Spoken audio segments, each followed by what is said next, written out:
She was humiliated by elite mothers, mocked for not wearing designer dresses or diamond watches, just a soft linen shirt and a worn canvas tote. "Maybe she's the maid who got lost," one of them said. And when her son got food dumped on him in the cafeteria and she asked to see the cameras, a parent stood and pointed at her. "Who do you think you are?" That afternoon, her billionaire husband's helicopter landed on the football field. Astor Heights Academy sat like a crown on the hills of Greenwich, Connecticut, its ivy-draped stone buildings whispering old money and untouchable prestige. The campus was a manicured masterpiece. Emerald lawns, a glass-domed library, a performing arts center that hosted senators' daughters and tech heirs. Tuition ran $65,000 a year, and the parent directory read like a Forbes 400 list. Hedge fund titans, media moguls, families whose names graced hospital wings and museum plaques. The air buzzed with entitlement, from the chauffeured Range Rovers clogging the drop-off lane to the students' monogrammed backpacks and whispered boasts about summer homes in the Hamptons. Astor Heights wasn't just a school, it was a social fortress, where status was the key and exclusion was an art form. Elise Harper walked her son, Theo, to the school's wrought iron gates every morning, her linen shirt catching the breeze, her flat shoes silent on the cobblestone path. At 38, she was graceful in a way that didn't demand attention. Warm brown eyes, chestnut hair loosely braided, a faint smile that held both kindness and steel. Her canvas tote, frayed at the edges, carried Theo's lunch, a library book, and a small sketch pad where she jotted ideas for community projects. Elise and her husband, Graham, lived in a modest colonial a mile from campus. No gated driveway, no security detail, just a garden she tended herself and a front porch where Theo built model rockets. They could have bought half of Greenwich, but they chose simplicity, a life unadorned by the trappings of their wealth. To Elise, wealth was a tool, not a crown. Theo, 9 years old, was a quiet boy with his mother's brown eyes and a knack for astronomy. He wore plain khakis and a navy sweater, his backpack free of logos, his lunch a homemade turkey sandwich and an apple. At Astor Heights, where kids flaunted $500 sneakers and iPhones loaded with private jet apps, Theo was invisible, or worse, a target. The other parents noticed too. At pickup, Elise stood apart, her tote slung over her shoulder, while mothers in Loro Piana coats and fathers in bespoke suits formed cliques, their voices sharp with judgment. "Is she the nanny?" one whispered, her diamond studs glinting. "No, she's the mom," another replied, smirking. "Must be a scholarship case." Their laughter was a blade slicing through the morning chill, but Elise never flinched. A week before the cafeteria incident, Elise found a printed flyer slipped into her mailbox, its bold text reading, "Petition to protect Astor Heights' standards." It was signed by Meredith Lang, Preston Tate, and 30 other parents, demanding stricter admissions criteria to preserve the school's elite legacy. The flyer didn't name Elise or Theo, but its intent was clear, citing families who fail to align with our values and disruptive elements. At the next PTA meeting, Meredith stood, her voice dripping with false concern. "Some parents don't contribute to our community's prestige. Perhaps they'd be happier elsewhere." The room nodded, parents whispering, "She means the Harpers." Elise, sitting in the back, her tote on her lap, felt their stares like daggers. A father, Victor Crane, added, "Their kid's a distraction, always whining about stars." The laughter was sharp, cutting, as phones captured Elise's solitary figure for social media sneers. She left the meeting early, the flyer crumpled in her hand, her calm facade hiding a fire that burned for justice.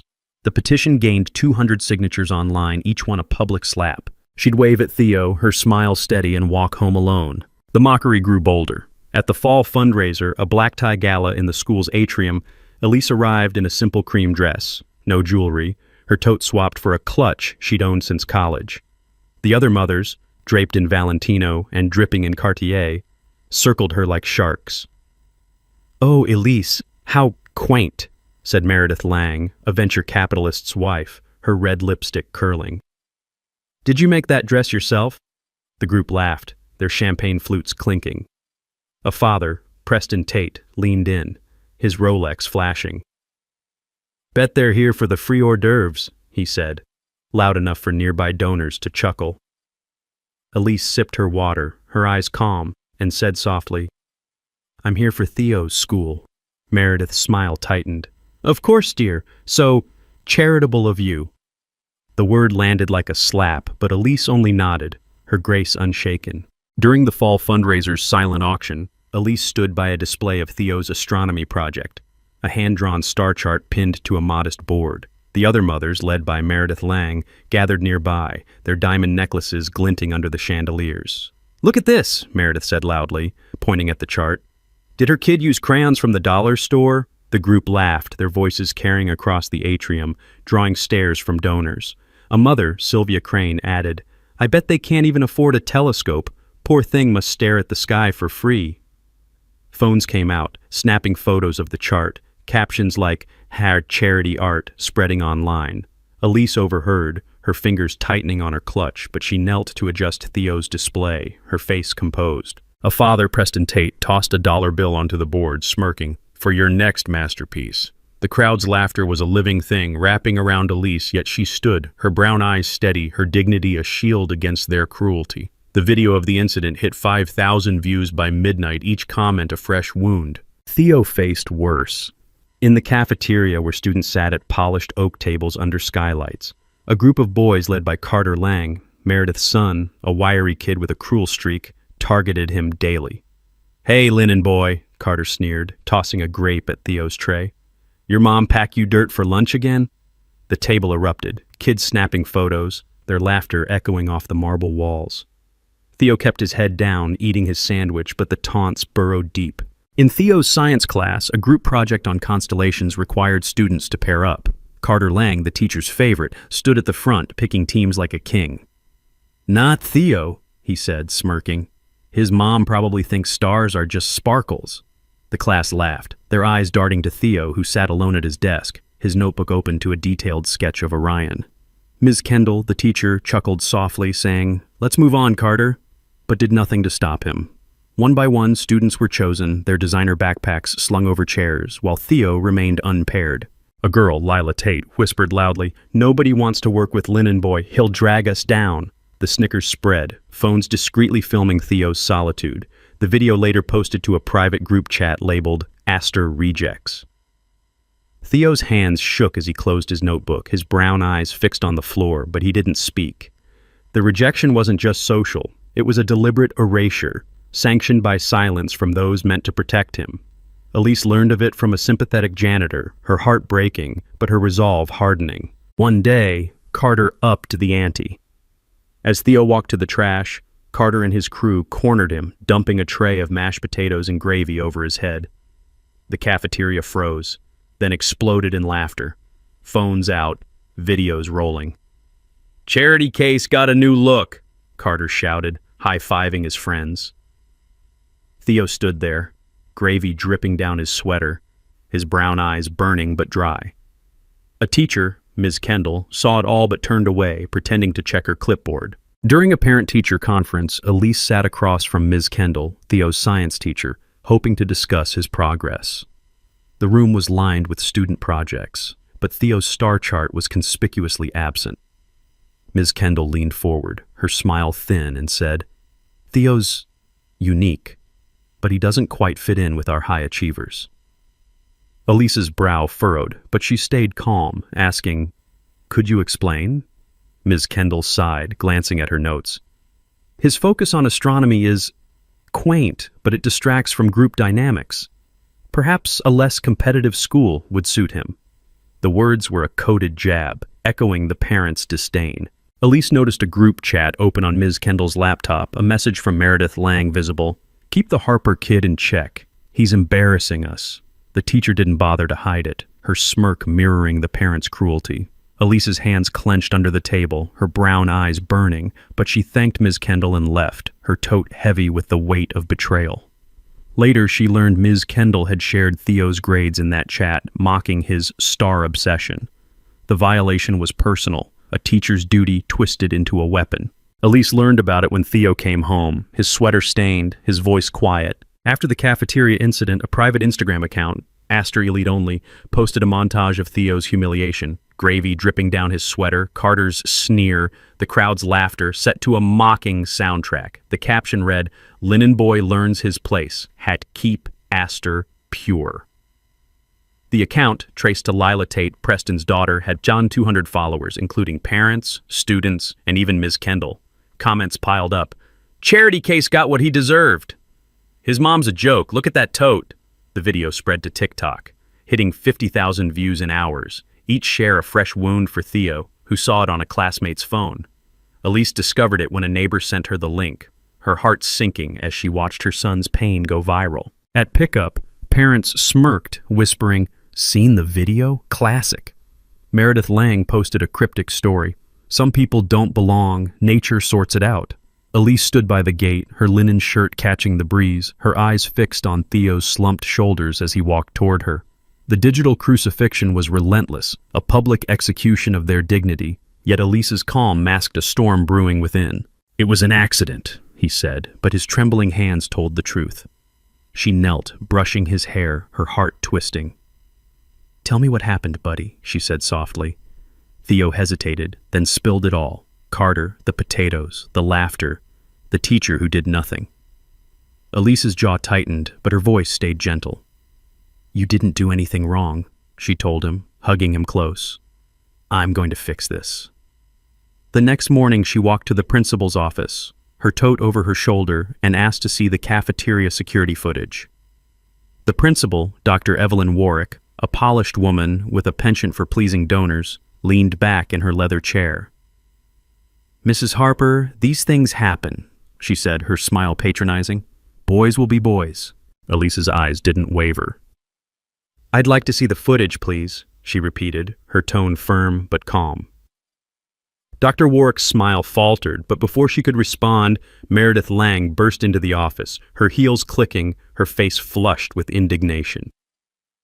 "Who do you think you are giving orders around here?" she snapped, pointing at Elise. "If you can't afford to raise your kid properly, maybe he doesn't belong at our school." The room went still.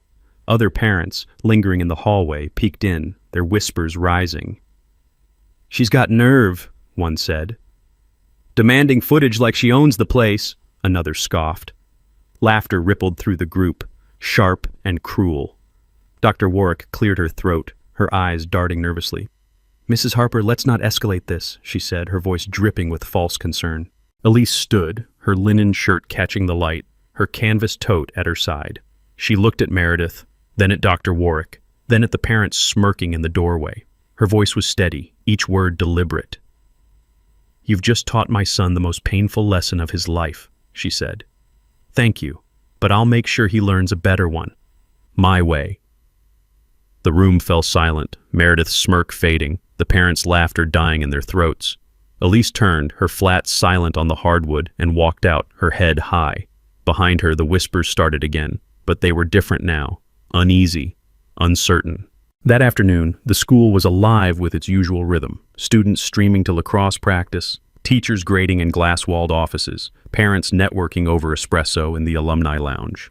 Then a low thrum cut through the air, growing louder, a pulse that shook the windows. Students dropped their books, teachers paused mid-sentence, and parents spilled out of the lounge, their eyes wide. A sleek, black helicopter descended onto the football field, its blades slicing the air, kicking up a storm of dust and grass. The silver lettering on its side gleamed under the sun. Harper Global Initiatives. The name hit like a shockwave. Kids pointed, whispering. "That's Harper?" A teacher, Mr. Daniels, froze, his coffee cup trembling. "Harper Global?" he muttered. "The telecom giant? The disaster relief fund?" The cabin door opened and Graham Harper stepped out. Tall, broad-shouldered, his gray shirt untucked, sleeves rolled to his elbows. He moved with the quiet authority of a man who didn't need to shout. His dark hair was flecked with silver, his blue eyes sharp as steel, scanning the crowd with a precision honed in boardrooms and crisis zones. Behind him, a young woman in a tailored blazer, his assistant, Clara, carried a folder marked "Urgent." The crowd parted, students gawking, parents whispering. "That's Graham Harper," a mother gasped, clutching her Birkin bag.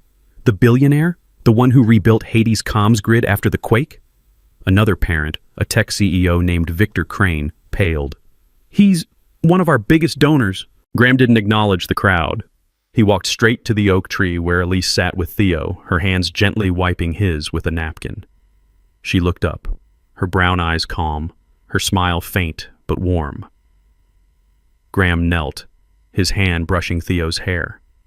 "Hey, buddy," he said, his voice soft. "You okay?" Theo nodded, his eyes still red but steady. Graham's gaze shifted to Elise, a silent question passing between them. She nodded once, her hand resting on his arm. Then he stood, turning to face the crowd.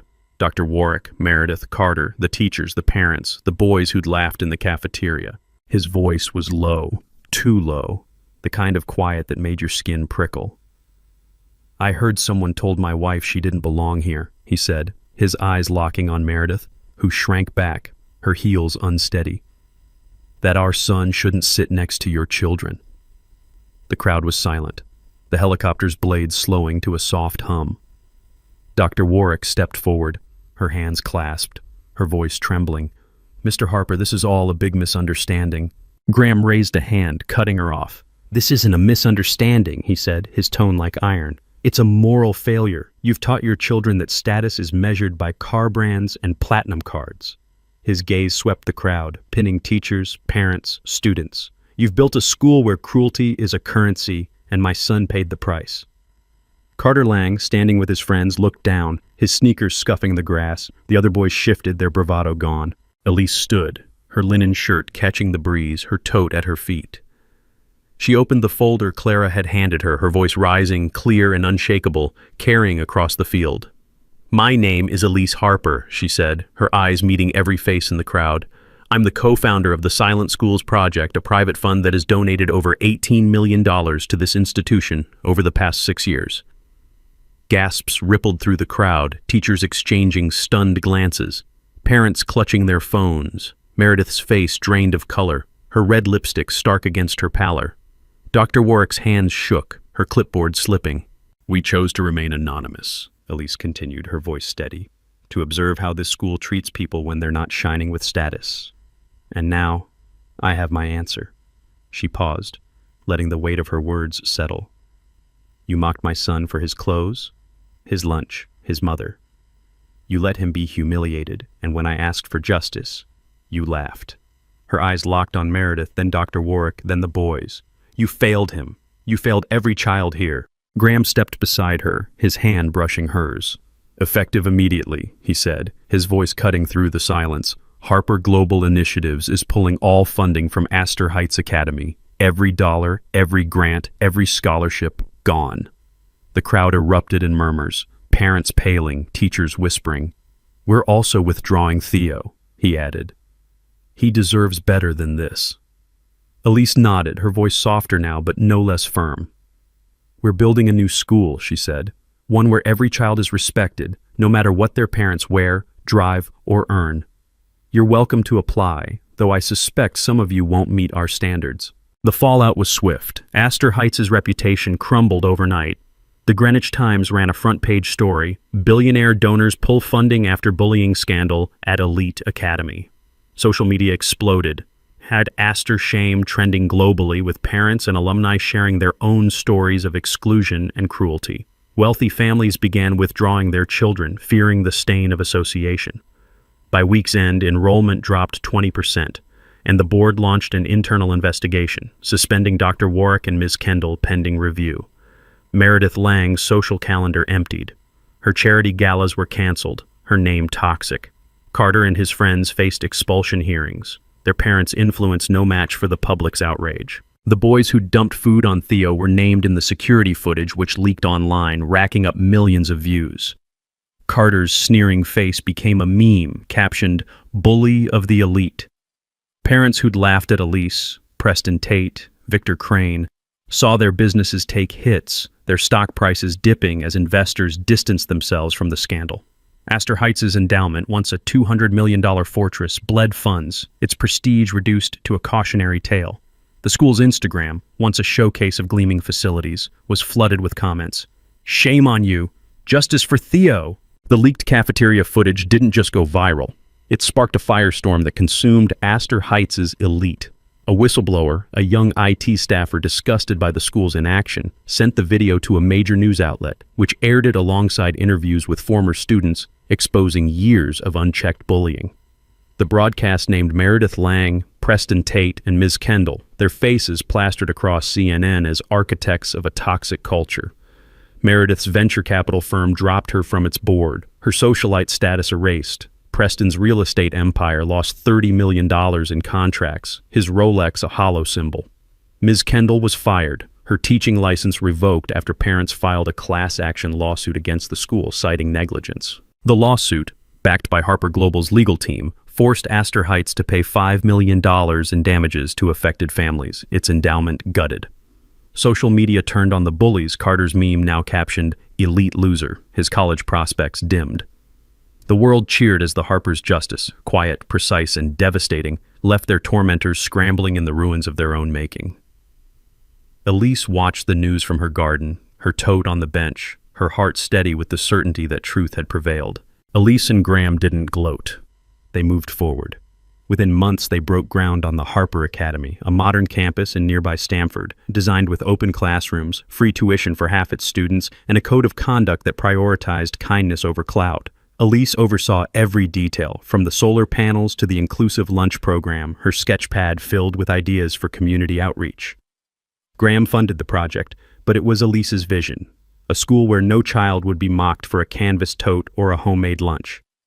The New York Times called it a revolution in education, and applications poured in, from families rich and poor, drawn to its promise of fairness.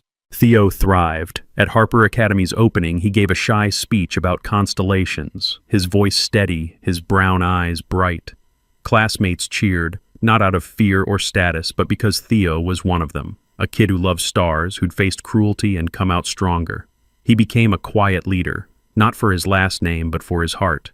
Kids across Stamford knew his story, not as the billionaire's son, but as the boy who stood tall when others tried to break him. Elise and Graham watched from the sidelines, her linen shirt unchanged, his gray sleeves still rolled. They didn't need the spotlight. Their work spoke louder. At home, their colonial hummed with life. Theo's rockets on the porch, Elise's garden blooming, Graham grilling burgers in the backyard. They'd exposed Astor Heights not with anger, but with action, building something better in its place. The world saw Elise for who she was. Not a charity case, not a maid, but a force of grace and resolve. Her humility a strength no wealth could match. One evening, as Elise tucked Theo into bed, he looked up, his voice small. "Mom, are you mad at those people?" She smoothed his hair, her smile soft. "No, buddy," she said. "They taught us who we don't want to be. That's enough." Theo nodded, clutching his model rocket, and drifted to sleep. Outside, the stars burned bright, a map of possibilities Elise had already charted. The Harper Academy opened its doors and the world took notice, not for its wealth, but for its heart. If this story moved you, don't forget to like, share, comment, and subscribe for more.